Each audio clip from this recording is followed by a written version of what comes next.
Siégeant en matière répressive au premier degré, a tenu ce lundi 27 octobre 2025 une audience publique dont l'affaire opposant l'auditeur militaire ministère public contre l'adjudant personnel militaire féminin et Babi Bongama Blanche Sarah, secrétaire adjoint du département de sécurité militaire à l'état-major du renseignement. Cette dernière est poursuivie pour violation des consignes contenues dans les télégrammes du chef d'état-major général du 23 décembre 2021. Les contenus de ces télégrammes interdits à tout militaire des FARDC de s'afficher en tenue, de publier des selfies, des documents militaires, des images non autorisées, des propos, des logos, des caricatures portant atteinte à l'honneur, à la dignité, à la crédibilité des FARDC dans les réseaux sociaux. À en croire l'organe accusateur, la prévenue adjudant Ibabi a été interpellée et mise à la disposition de la justice après avoir publié des photos et des vidéos devenues virales dans les médias sociaux TikTok, des baisers en tenue militaire avec son mari dans les studio Rausur, situé sur les boulevards Sendoué au quartier Matongé, dans la commune de Kalamou, en perspective de leur mariage religieux prévu ce 31 octobre 2025.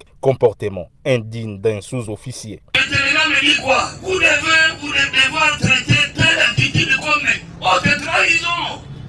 Voilà le comportement.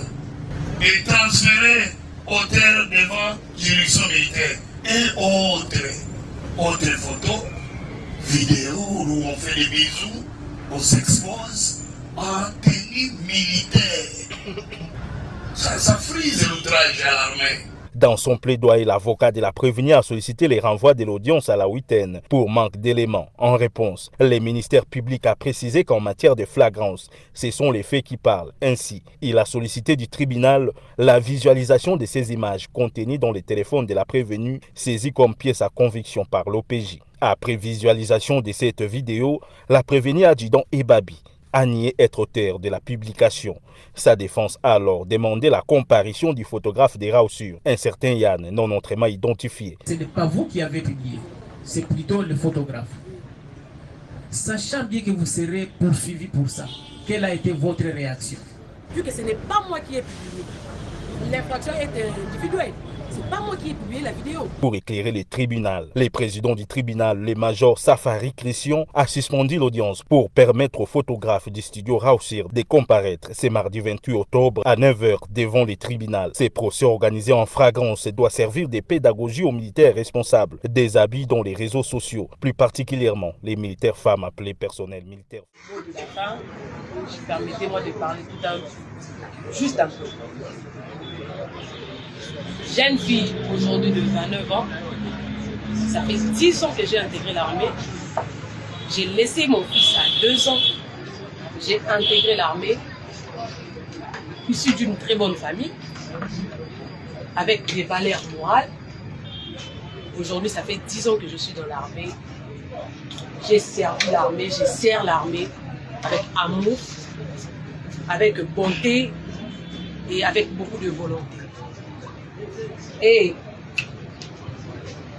je me présente devant vous pour dire mon mot de la fin devant le ministère public, devant la cour, devant le tribunal et devant le média. Étant que un élément, c'est par décès, étant que fille, parce qu'il y a des pères, il y a des mères là devant moi. Personnellement et consciemment, dans mes 10 ans de carrière, je n'ai jamais fait quelque chose pour souiller l'image des FARDC. Je n'ai jamais fait quelque chose pour porter la honte aux FARDC. Dans mes 10 ans de carrière, aujourd'hui j'ai 29 ans. Dans mes 10 ans de carrière, je me suis départagée en tant que militaire, en tant que mère au foyer, et en tant que servante, parce que je suis monitrice ça. Aujourd'hui, je me vois devant la cour, devant le tribunal, poursuivi pour quelque chose qui ne vient justement pas de moi. Alors, mon mot de la fin. La justice c'est Dieu et la justice, Dieu est au-dessus. Là sur terre, c'est là. Donc c'est le tribunal qui est devant moi. Alors, je demande à la cour, je demande au tribunal de rendre justice tel que cela doit être rendu. Pas justement pour plaire ou pas justement pour condamner. Et que la justice, le tribunal devant moi, puisse voir la femme devant le tribunal qui a fait 10 ans de service loyal et prête à affronter 2 grandes cérémonies liées à ma personne, qui fait aussi l'honneur de l'armée parce que la plupart des gens sont... En tout cas, je suis congolaise de naissance et d'origine. L'image de la femme de l'armée n'est pas caractéristique au mariage.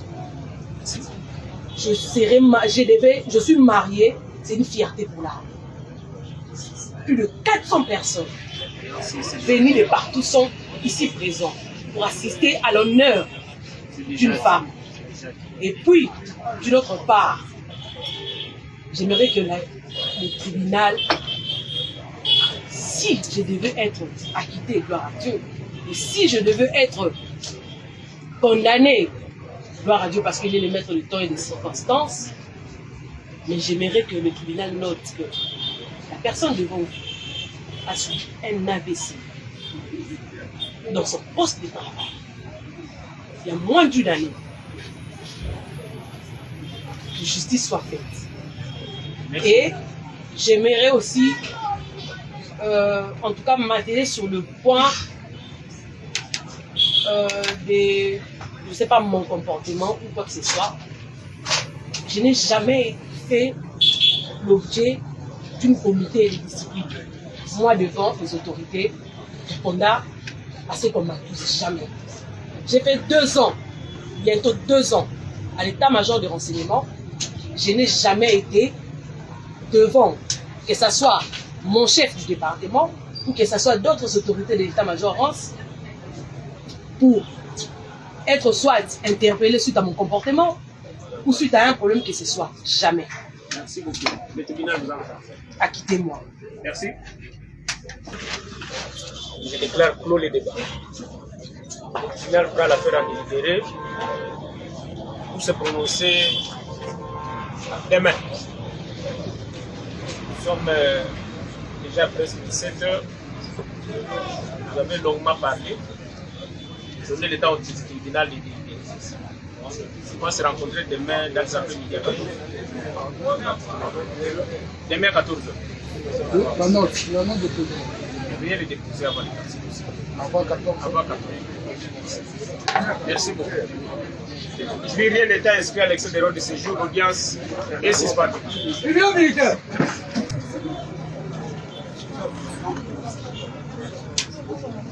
Silence. Bien. Bon. Allez. Oh. Ok. Amen.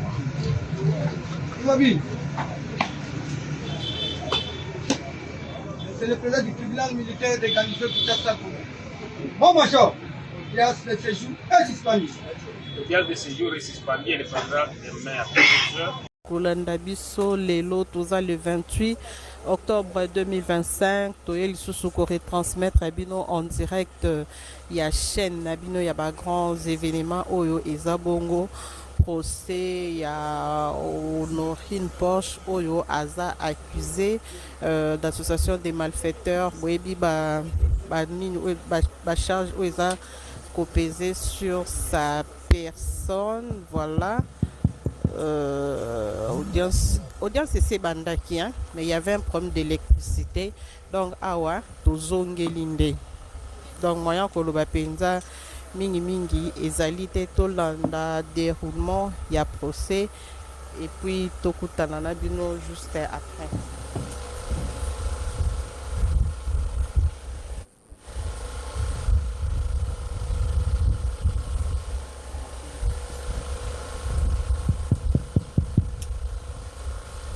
Voilà, l'audience suspendue est reprise.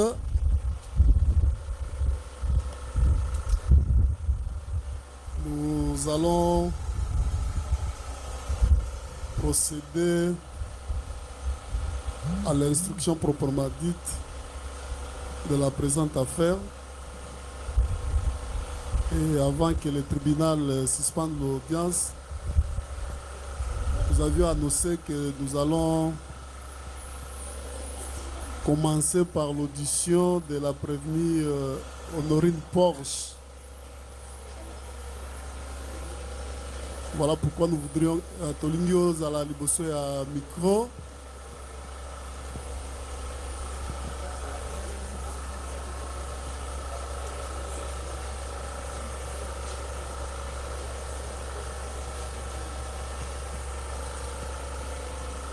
Oko landa biso na boke binyonso botika makelele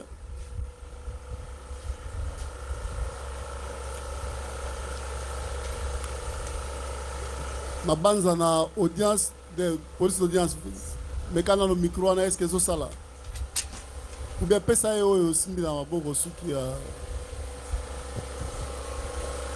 meka koloba suki.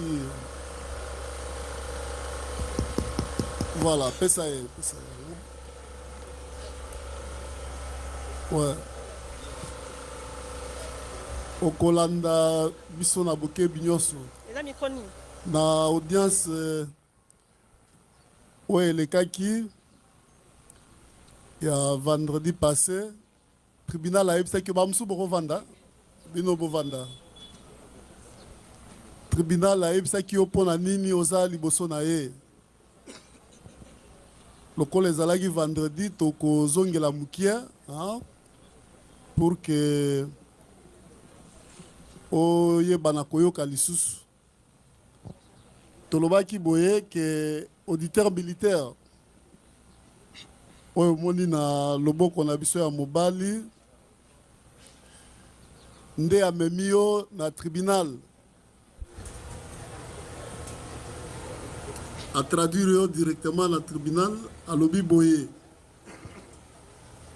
kezalaki awa na Kinshasa ville pe capitale la République démocratique du Congo kozana na agence ya Raobank oyo eza na avenue ya Lana Kasavubu na commune ya Kasavubu na date ya le 16 octobre 2025 na 9h yo opposaki ba acte ya terrorisme oyo ezwami na entreprise individuelle bit na yango ezalaki kotroubler gravement ordre public na nzela ya intimidation to terreur na ba infraction oyo salaki abani kotanga ba acte ya terrorisme oyo opposaki alobi ya liboso yo osekestraki ba agent ya Raobank notamment madame Tiomba Kabangu Bénédicte oyo aza caissière na monsieur Tibwabwa Mundandi Andi ya aza gérant pe na ba client mususu donc séquestre bango fandisi bango esika moko ya mibale alobi yo oyibaki na munduki misolo ebele ya franc congolais pe na $10,000 américains ezali na préjudice ya société oyo babengi Raobank SA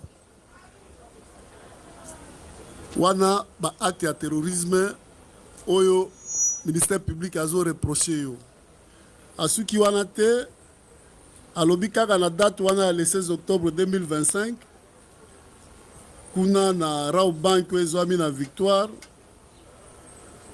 yo yibaki na manduki $10,000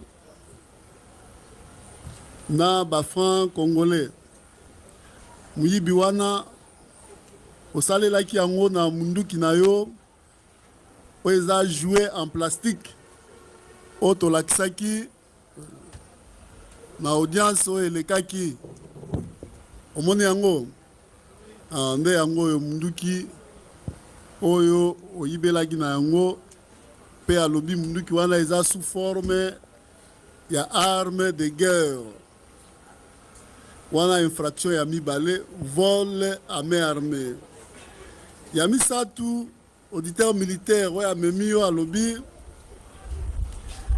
ke yo ozalaki na lingomba ya bato mabe oyo eza composé na Kasha Mangong Anderson aza wana je crois eza policier telema omoni ye ozalaki na lingomba lisusu na kingambo wa kingambo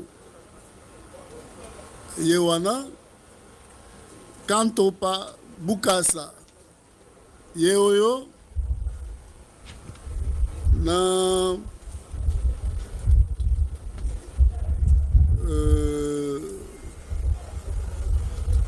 Monsieur Benjamin oyo aza motard na Madame Kapi bango bamonani te mais ministère public azolandela bango tribunal a retenir défaut procédure à défaut na charge na bango donc ata baza te mais bazosamba elongo moko na yo nde bainfraction misatu oyo ministère public atieli yo oyo kosambela na yango mokolo ya lelo ndenge toyebisaki yo na audience oyo ya liboso ke bainfraction wana terrorisme ya liboso etumbu na yango eza ya 20 ans ya boloko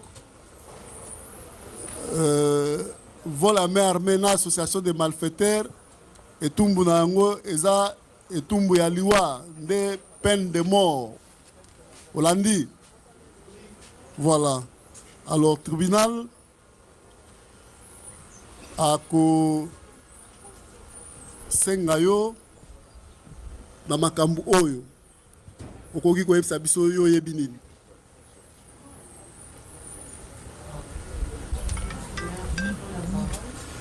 il faut loba mwa makasi po bazo koma makambo zoloba jour ya le père novembre octobre nayaki namuku na kati Benjamin nayebi ete na réaction kaka ndenge ezala soki nayebi bayebi tala ngai natene service akotikana na banke mpona retire banke Kapi ye mpe nayebi ete connaissance mpe kaka akende otikana mercredi mpona nasomba monduki ya joue wana bato bakango bata awa nanga nayebi ata moko na bango te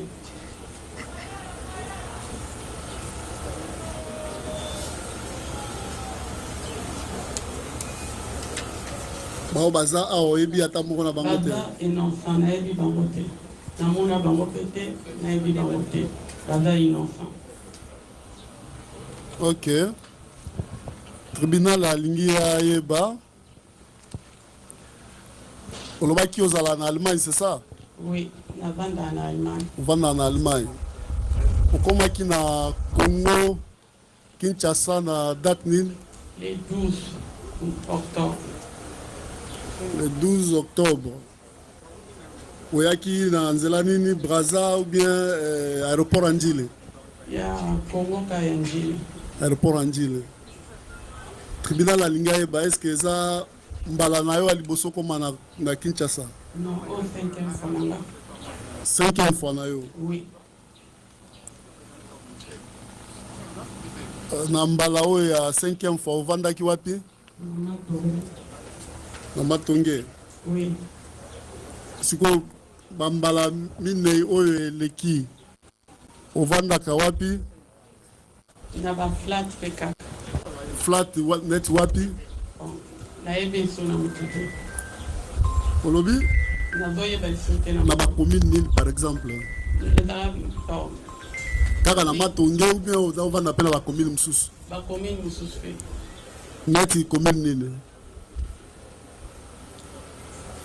nayebi te nalingi naloba elo oyo eza bongo te est ce que tokoki koyeba mbala na oyo ya suka oyaki na Congo oui ezali na mbula nini 2024 2024 oui siko ntango oyaki na mbula oyo avant bakanga yo Nani ayaki kozwa na aéroport? Maman na ngai. Maman na yo? Oui. Ayaki kozwa na aéroport? Oui. Azali na mutuka ou bien bolwaki mutuka? Tolwa mutuka. Maman na avanda wa commune? Avanda na Bibwa. Na Bibwa? Oui. Aussi comment na Bibwa? Oui.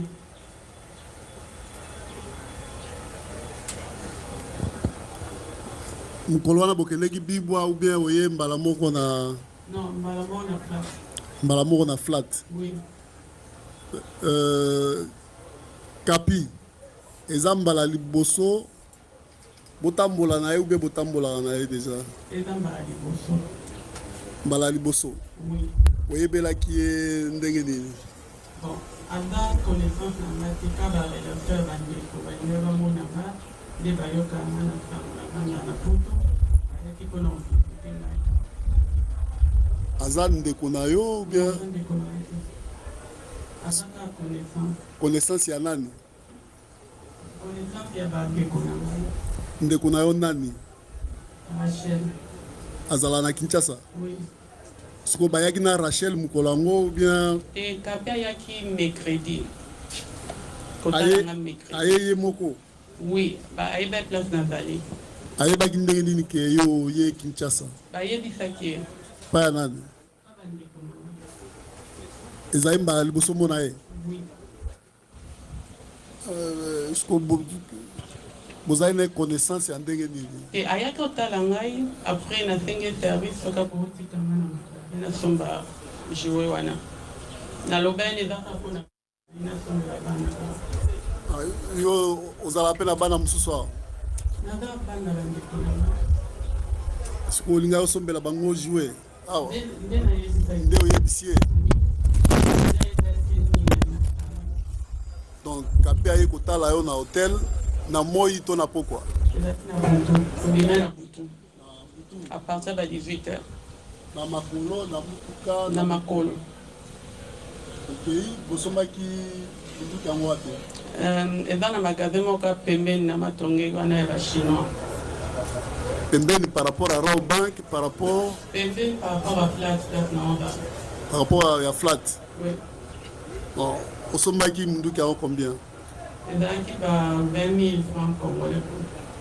20 000 francs congolais? Oui.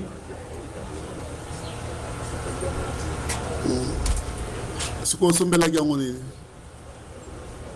Nango nayebaki par rapport elo le nayaki kosenga aide nayaki toza wana butu ya mokolo nini? ya mercredi. Butu ya mercredi? Siko osombeli munduki nini? Kasi yango naolinga na explike ezalaki par rapport le nayaki kosenga ba aide pa mama Denise Nyakio badirole ya ngombe bakangela yanga baporte nayaki na intention nakei na banki nde ntango mayele baboya kokotisanga ne mercredi makanisi wana. Oyebaki ndenge nini ke Raw Bank ezalaka place wana? Oyebaki ndenge nini ke mpona kota esila aza wana? Nayebaki te papa na mati na moto nalobi memanga na banke la tokomi nde place namoni banke nayebi eketisanga awa. Papa mibale oyo botelema premier tala bango nayebi bango te papa. tala nani tozala presite ya koloba na ye naoyokela bango kutu mawa nde baza kokamama koyesanga kati bayebeli oyo te. ozokela bango mawa? Oui. Le ministère public à l'église, vous devez associer. Non, non, c'est faux, c'est faux. Non. C'est là, madame. Papa, on a bango, on a policier, mais vous planifiez. Pour yon compte, à oui, maman, on a rencontré. Non, il va le foutre. Il va le foutre. Voilà, vous sommes là, bango, ça va. Namona bango kale bakange bango. Est-ce que tu as un bacanard dans le fond la vie, c'est maintenant que nous avons besoin de nous. Nalomba kiango. Oui, nalomba kiango.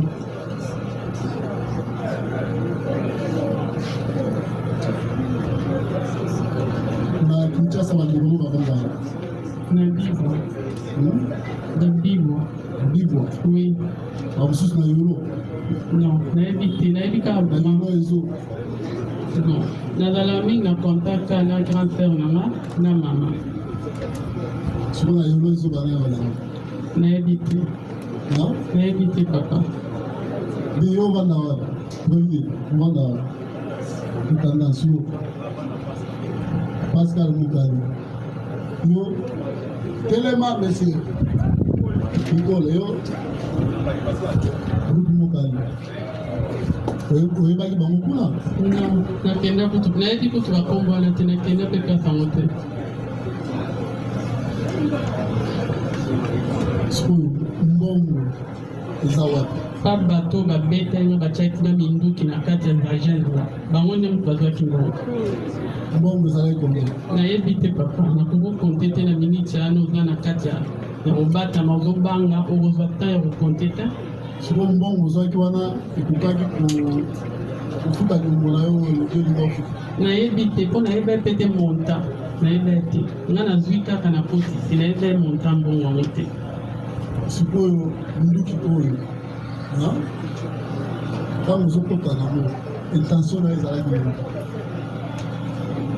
intention na yo ezalaki nde eza na forme ya minduki bato bamona yango eza lokola ya vrai bakomona lokola ya vrai oui bakobanga oui mpe bakotika yo oyiba nayeba te na okoma meme ntina niveau nazwa mbongo natantaki kaka nandimaki mpe na mondoki ya plastique ti ozokota ezalaki ke bakomona eza mondoki ya vrai bakobanga mpe okozwa mbongo c'est ça oui ndenge ezalaki na motu nanga mpe ozwi mbongo oui obandi kobima yango te nabatamaki place nazalaki na banke olinga kobima yango oui oui oui place mbongo ekende bongo place eke nayebi papa oyebi oui pa bapolisi oyo babetaki ngai bango nde moto azwaki bongo mpe bango mpe moto azwaki portable nanga estce place ozosamba kuna na dossier mosusu bato wana baza kuna nayebi te osomoni moko namoni moko te namoni bango te bango baza kota mibali biso kota basi toza kokabwana te tolobi boye place oyo ozosamba na kulu esika yo oza victime estce na bato wana oyebi bato bazwaki mbongo baza parmi bango namoni bango te omoni na bango namoni bango na misu te mais soki omoni bango oyebi keko naoyeba oyo azwaki oyo azwaki ntango bakotaki bazali na minduki babetaki masasi non siko baretrouvaki ndenge moko ayaki kosumba place wana amona ye na pake kosignale mpona ye ntango amoni yo moko te na maiki olongwa bazalaki ebele deja nakoka ye kobima te comment ozoexplike ke opération ya envergule wana ozala kaka yo moko mpona nini ozomona bakopreveni na yo nakosaka te papa nayebi moko na bango te nalingi na gérant ya banke nayebi moko na bango te bon papa soki nayebaki mutu moko bapreuve eza na baportable boza na baportable na bango ifo tozala na trace ata na whatsapp ifo moi appel ou bien ata numéro nanga ou bien ata conversation ifo ezala na whatsapp baportable na bango eza na maboko na bino bokomona nyonso soki na okosa même nga mpe portable nanga soki bomoni yango bapreuve il faut nazala mpona kotokopere na bato oyo tosolola na telefone te il faut kaka tozala na conversation na kapi nayebi ete kapi tokutanaki de mercredi nazalaka nde motema malamu papa nga motu nyonso nayambaka motu tu oya otalanga nazala reconnaissance na kolesa ye na kokipe ye kapi ayaki mpe kaka tenga babongo te tenga siko nazanga bongo te nazanga bongo te non papa nazala na motu moko te nakima nanga mpe bato meme na poto nasolisa motu te nazala na bato te ni na poto ni na afrique soki naye kaka kaba oyo baoyo otalanga nakomi kotambola na bango naza bongo sikoyo ntango oyaki na kinshasa ezalaki kosala mikolo boni une semaine toute semaine. Oui.